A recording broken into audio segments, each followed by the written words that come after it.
long time ago, so a few years back, Cleveland was viewed as the laughingstock, or as some call it, the factory of sadness. So we made fun of them. But funny enough, I was always a soft spot for the Browns. Mainly because of the Drew Carey theme song, Cleveland Rocks. Yeah, still gets me going, still gets me excited. And sometimes Cleveland was viewed as the lovable loser. She just wanted to try to help him out. And then they try from Johnny Manziel to Baker Mayfield to Deshaun Watson to now where we are. And I'm sorry, Cleveland, but we need to address the elephant in the room. We need to address it, so. Hey everybody, I'm Cortez, and I'm a critic. And we're concluding the AFC North's 2025 draft recap by talking about the factory of sadness themselves, the Cleveland Browns. At least they got 7 picks only.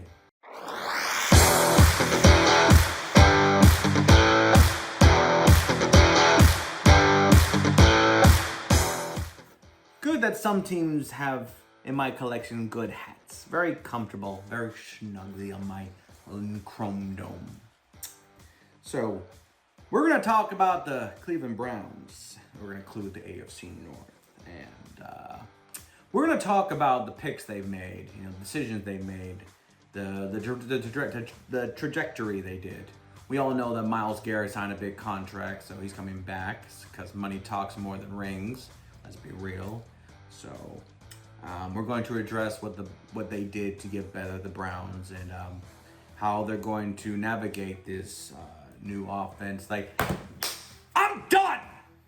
We're talking about the Browns, and I'm going to say it right here, right now. Now, it's been said before, but quite frankly, I did not have this. It was scheduled, so I couldn't say it before, but I'm going to reiterate it because I said it in day 1.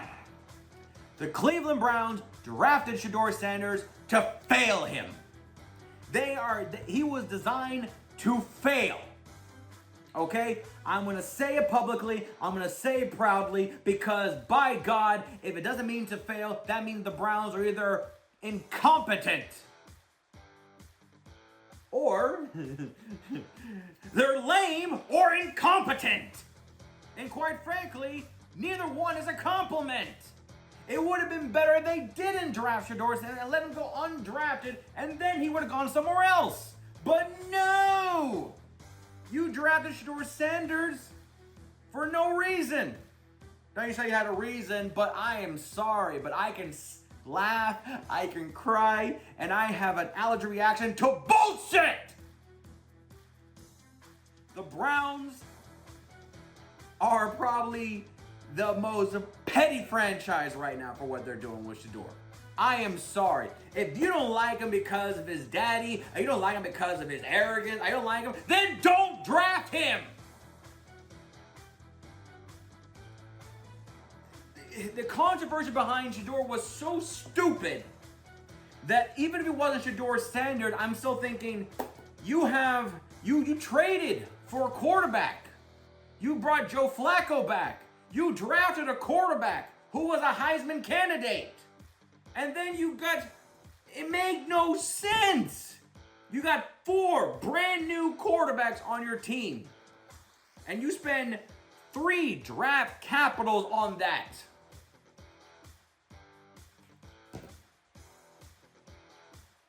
And then the question becomes, what if Shedeur succeeds? What if Shedeur is so good? Are the Browns going to eat crow and be like, we'll put Shedeur in the starter? No, they're not. Unless the season is lost. Because if Shedeur does well in Cleveland, it makes the Browns look bad. It makes the Brown ownership, leadership, everyone look really bad and very, very stupid if they fail. Now, if Shedeur fails, then they're viewed as stupid for drafting in the first place. But if Shedeur thrives, they look very stupid too. So it would have been better if the Browns didn't draft Shedeur Sanders. Because either way, they're going to look stupid. They're going to look very, very stupid. So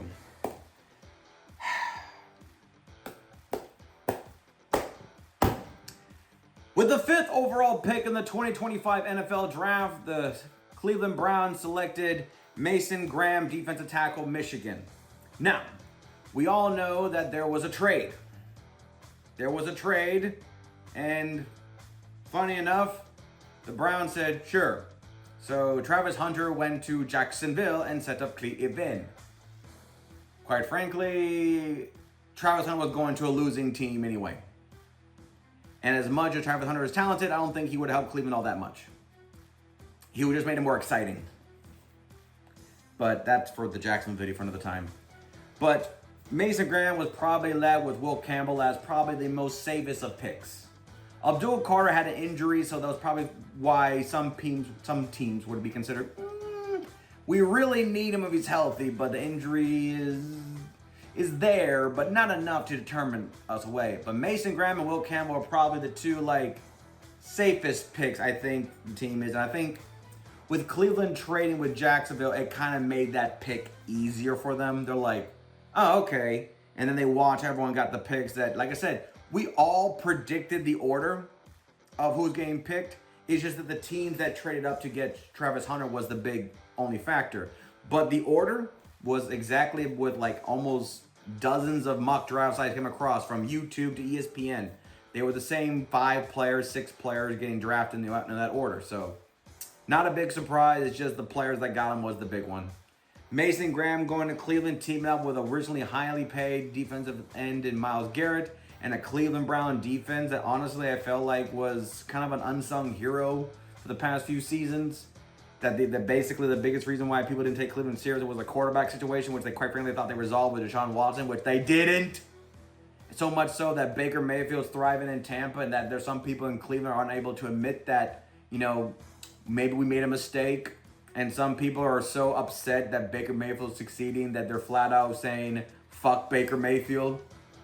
But they say it in a way where they're almost as upset as you addressing an embarrassing photo of them when they were a child and says, did you wear a Sailor Moon outfit? No, I didn't. Shut up. Okay. You're upset. You're upset because we're making you look foolish on national television. Congratulations. So Graham was the safest pick for the Browns. We all knew it. We all said it. I don't think no one was surprised. And quite frankly, we're just looking forward to see how much of an impact he can do. And they're running a 4-3 defense, and I'm glad they put Myles as a right defensive tackle and leaving Myles Garrett as a left defensive end. So therefore, you got 2 highly talented players on different sides of the ball. Plus, it gives that nice cohesiveness, because if you put them all on one side of the football, it could be a strategic nightmare for the defense to overcompensate when the offense says, okay, we didn't bring everybody and block that side. Now they got to block 2 sides, one inside and one outside. And that might not be enough. Then with the first pick in the second round, so with the 33rd pick with the 33rd pick in the 2025 NFL Draft, the Cleveland Browns selected Carson Schlesinger, linebacker, UCLA.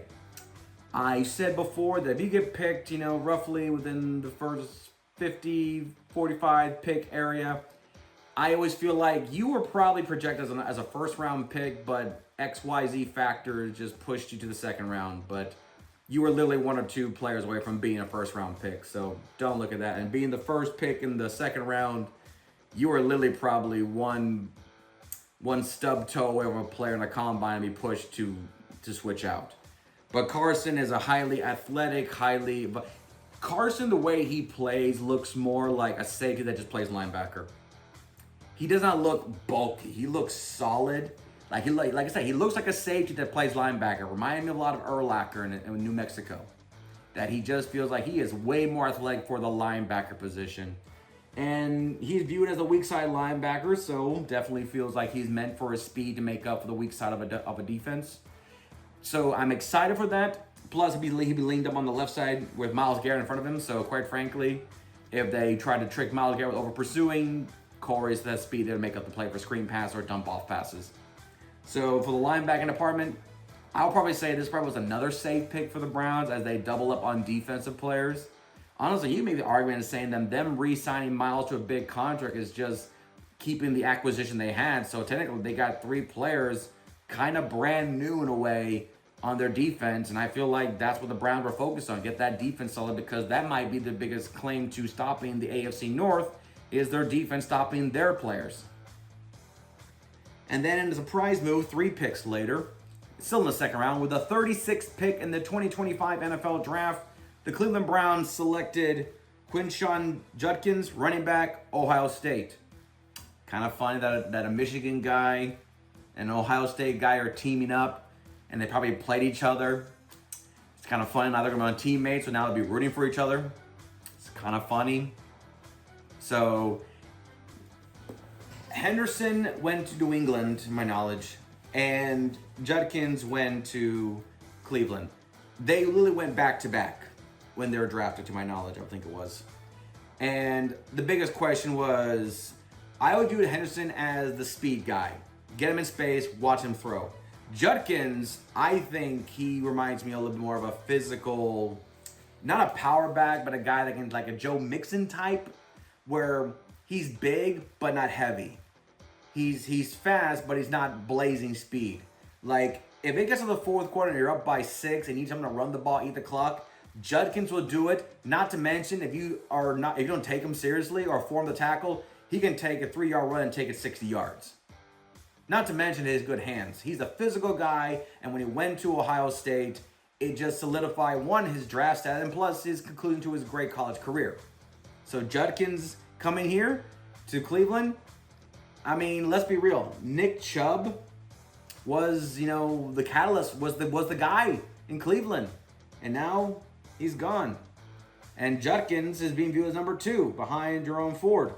So we'll see how long that lasts. But 2 running back system, Judkins did that at Ohio State and worked wonderfully for him. I'm kind of thinking for Judkins to succeed, he does not need to be the back. But I'm telling you, he needs to be utilized, and probably sooner rather than later. Let's see how much he gets utilized in the offense. Honestly, I feel like in preseason, they might just use him as basic plays just to get him acclimated to an NFL style atmosphere.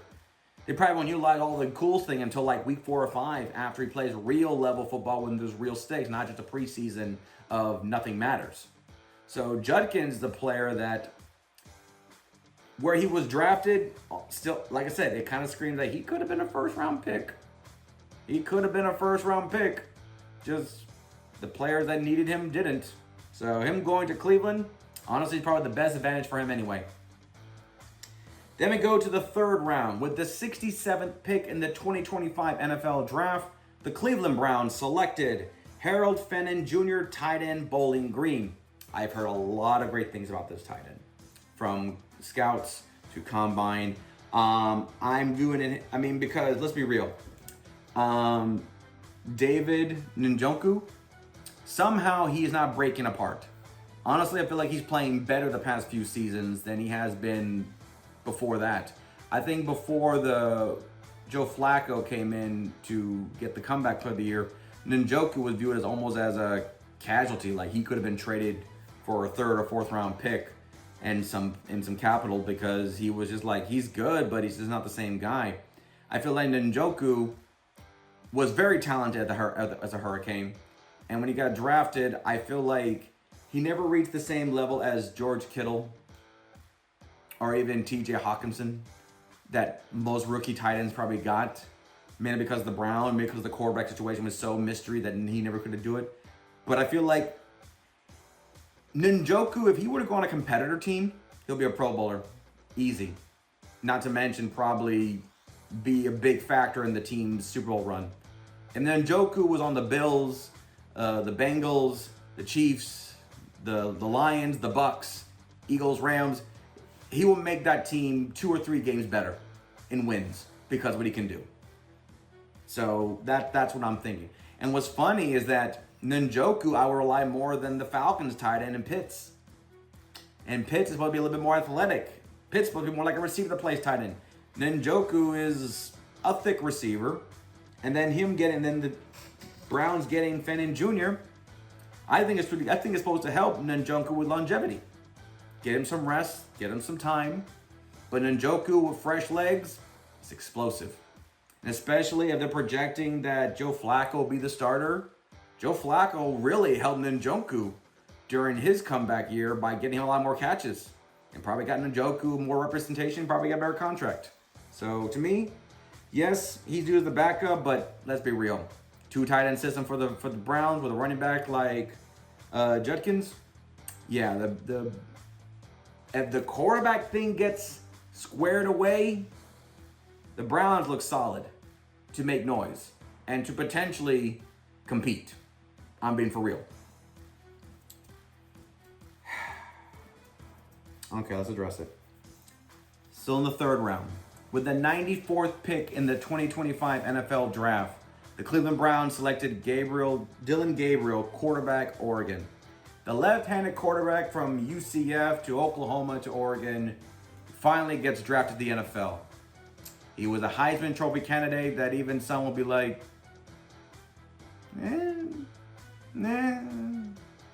okay, he was a Heisman Trophy candidate, okay.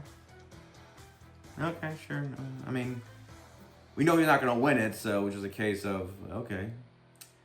So there you go. The Browns got a quarterback after they trade pick to get Pickens in the offseason. And then they brought Joe Flacco back from the couch again.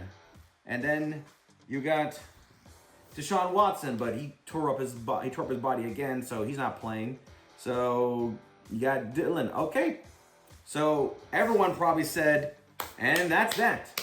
Shedeur Sanders may not be drafted because the Browns just got a rookie quarterback who was good for Oregon, led them to the playoffs, got smoked by Ohio State, but that's neither here nor there. And he was a Heisman Trophy candidate. So that 100% takes the Cleveland Browns off the board and put the Shedeur Sanders saga elsewhere. That's what we all thought. And because I have family went to UCF, some were not so happy that Dylan left UCF for bitter reasons, but he finally got drafted, and he's in the NFL. So his journey led him to the promised land.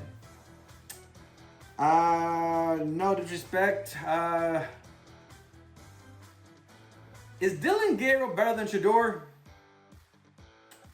Listen, I think we kind of have to ask that conversation now, as training camp has officially started by the time of this recording. And when preseason starts, definitely going to be the big question. Because, like I said earlier, my massive angry rant. So you're going to keep Shedeur and Dylan Gabriel, right?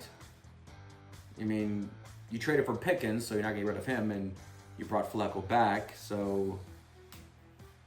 Like I said, this is going to make the Browns going to look really bad because they spend capital and money and time on players, and I just can't help but wonder why. You didn't really need to draft a quarterback, honestly. You probably could have got one in undrafted free agency. You probably did not need to draft 2 of them, especially when you're projected not to use even one of them as a starter in week 1. So... I don't know, Cleveland. The Dylan Gabriel pick feels more of, we're going to prove to you that we don't need Shedeur Sanders. We're going to draft a quarterback. And even then, they're like, I don't like this pick. I don't feel as solid about this pick. I mean, yes, he was good at Oregon, so you're kind of hoping that he becomes a Bo Nix, but Dylan has been jumping from team to team, so he's never really solidified himself as the guy.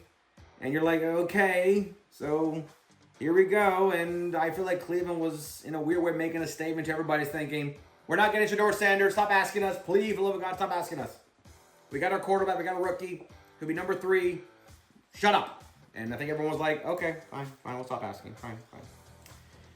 And then, in the 4th round, with the 126th pick in the 2025 NFL Draft, the Cleveland Browns selected Dylan Sampson, running back, Tennessee.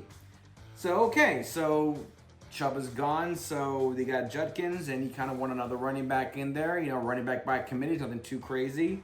Jerome Ford is still there as the protected starter, but we all know running back by committee. Sampson offers more of a receiving back type threat. Judkins is more of a workhorse, but athleticism on the outside perimeter side. So you just want to double up on running back since the rest of your offensive side kind of feels solidified. So you're like, okay, let's get another running back. Just get more tangible, because right now our quarterback situation is kind of a big mystery with who's going to be the guy. We're playing a little game of guess who, and we don't even know who the answer is. So let's get another running back. Helps out the quarterback, whoever that may be. And then in the 5th round, with the 144th pick in the 2025 NFL Draft, the Cleveland Browns somehow, confusingly, baffled selecting Shedeur Sanders, quarterback, Colorado. So, back to my rant I said earlier in this video, that RG3 made the comment, and I said it privately in my own space. But when RG3 said it, I was like, thank you, someone with more credibility said it, because I've been screaming it from my poor house. This pick is so stupid because it makes the Browns look bad, and honestly, it might be the best thing for Shedeur. Because if Shedeur Sanders thrives, he proves people wrong. And he proves even the Browns wrong. But then what happens to Dylan Gabriel? They drafted before him. And if Shedeur Sanders fails, Cleveland might be like, we're proving that Shedeur is not really that good. But then it's like, but then why did you draft him? Damn if you do, damn if you don't type of situation. So even if somehow, let's go complete fantasy here, Shedeur Sanders becomes the starting quarterback by week 8. They go on a run, they win the Super Bowl this year. Let's just say Cleveland will still be viewed as the team that drafted a quarterback before him, made all these quarterback changes, and then got lucky with Shedeur. Is Shedeur going to play? If the Cleveland season is lost, he will be put in to start.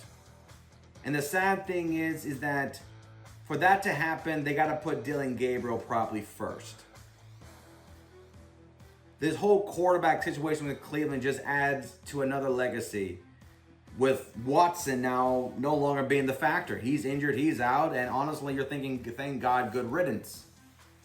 But Joe Flacco, Kenny Pickett, Dylan Gabriel, and Shedeur Sanders, Cleveland, this does not look good for you. And the thing that pisses me off is that you are literally toying with the fan base with these choices, with these decisions. And honestly, it probably would have been better if you just somehow got Tim Tebow out of retirement and come back to play. Because honestly, I'm more disappointed with the Brown organization than I am with Shedeur. Because if Shedeur fails, then it's like, okay, he fails. But then it's like, but you drafted him after you already drafted a quarterback. And if Shedeur succeeds, like, once again, my same statement. You already drafted a quarterback. So this whole thing with Shedeur, as much as it's more like Shedeur's father, Shedeur's arrogance, Shedeur this, Shedeur that, I feel like over time, the narrative is going to change drastically, depends on how Shedeur plays, but it's always going to go back to Cleveland, why? Why did you draft him if you knew he was terrible? Why did you draft him if you knew he was going to be good? Because at the end of the day, you got 2 rookie quarterbacks, and there's no way you can be right on both. Sorry, you're not. And quite frankly, that will be the Browns' legacy for this upcoming season. Your picks and your stupidity. Very, very boneheaded decision. So, with all that being said, where do I give the Browns? Well, you got 2 quarterbacks out of your 7 picks. You got 5 players, and everyone else seems to be more of a solidified thing. So, I want to say you guys are better, because that's all I can really say. You guys haven't gotten worse. I mean, the Graham, the Carson, the Judkins, the Sampson, even Harold, every player you got screams impact. Impact player day 1. And probably be contributing as early as week 1. So I feel like the Browns got a lot of great tools, great toys. All that's good. And the worst part is that 2 of those 7 picks are quarterback that probably won't be playing until like week 10. And that's if the season goes downhill, which then just comes to more questions down the line. So yeah, the players you got are good. You guys are better. And the player I'm most excited about, Judkins. The Ohio State running back, I am the most excited about just seeing this guy play. I feel like this guy is way more talented, and I still believe that him running by committee is what is his greatest strength because he doesn't have to take the full focus. but when he gets his opportunities, he makes it happen. So to me, Judkins is my most exciting player to see. Now you're probably thinking, well, what about Shador? You were bitching up a storm about Shador. I'm like, Shador's probably not going to play this year. And if he is, it'll be so late in the season that I'd be like, okay, we still don't know about him. It'll be the whole Michael Penix Jr. thing where it's like, we think he's good, but he only had 3 games, so we have no idea what's going to happen. And now we come into next year with more question marks about, are we sure? So to me, Judkins is my favorite. And that is the Cleveland Browns, and that is the AFC North. We are done with the North. Oh, fantastic. And now we're going to go to the NFC side. And honestly, no one of the last divisions have 11 picks. Everyone else in single digits. It's a glory day. We're going to start with the Green Bay Packers of the NFC North. We're going to start with Green Bay. Why Tom Grassi? I don't know. You think of a better reason why I put the Packers first. Tom Grassi. At least I gave you a reason, unlike Cleveland. So, until next time, I'm Cortez, and I'm a critic. Thank you so very much for watching.